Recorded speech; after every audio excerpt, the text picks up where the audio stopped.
Alright, we got some questions from Jesse Johnson from the Australian Arm Wrestling Federation, and we got some questions from the Sydney Armwrestling Club. Yeah!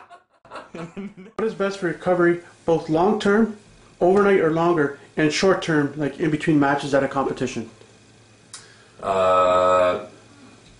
Short-term, like between matches, I'm not a big fan of stretching.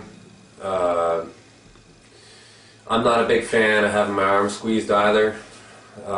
Really, the best thing you can do is just focus on your breathing and make sure you're really hydrated and just let your body do its thing. Yeah, nothing really more complicated than that. Long term?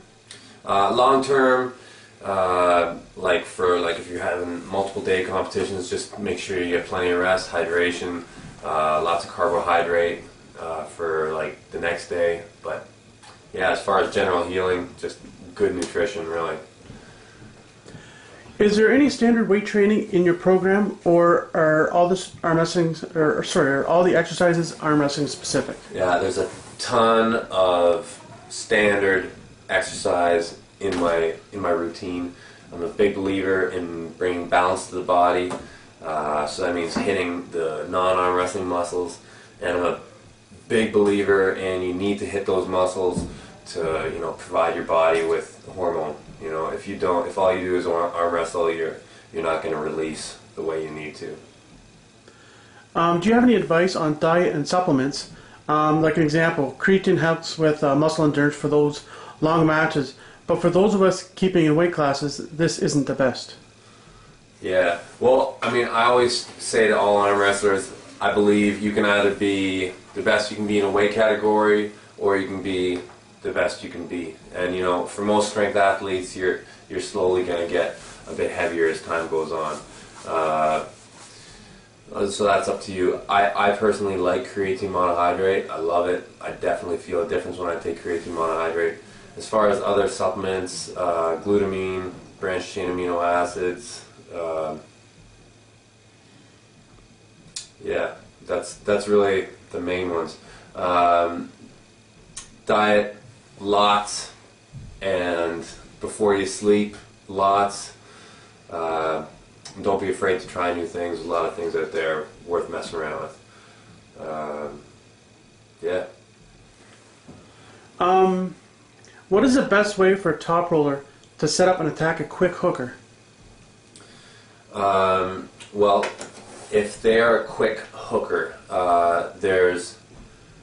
I'd say there's 3 good choices. If they're a hooker that gets most of their strength from seeing their palm, a lot of hookers really are driving in like this. Okay.